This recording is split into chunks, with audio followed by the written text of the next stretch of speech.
Résumé du roman par Vite et revient tard de Fred Vargas. L'histoire se déroule à Paris, dans le quartier de Montmartre, où une étrange série d'événements commence à troubler les habitants.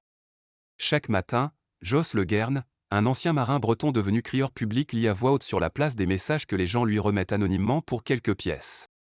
Mais depuis quelque temps, il reçoit des textes très étranges, rédigés dans un langage ancien, plein de références bibliques et apocalyptiques. Ces messages parlent de peste, de fin du monde, de mort à venir.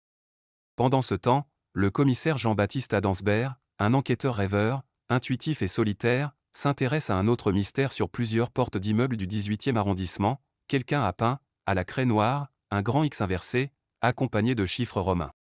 Personne ne comprend leur signification. Bientôt, des cadavres apparaissent à Paris. Les morts semblent avoir succombé à une maladie étrange, semblable à la peste noire du Moyen Âge. La panique commence à s'installer dans la ville.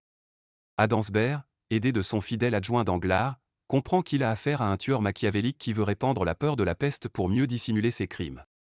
L'enquête avance lentement, entre intuition, observation et coïncidence. Joss, le crieur, devient à son tour une pièce du puzzle, car ses messages annoncent en quelque sorte les morts à venir. Finalement, Adamsberg découvre que tout est lié à une vengeance ancienne. Le tueur est un homme obsédé par l'histoire de la peste et par la punition divine. Il a voulu purifier le monde à sa manière.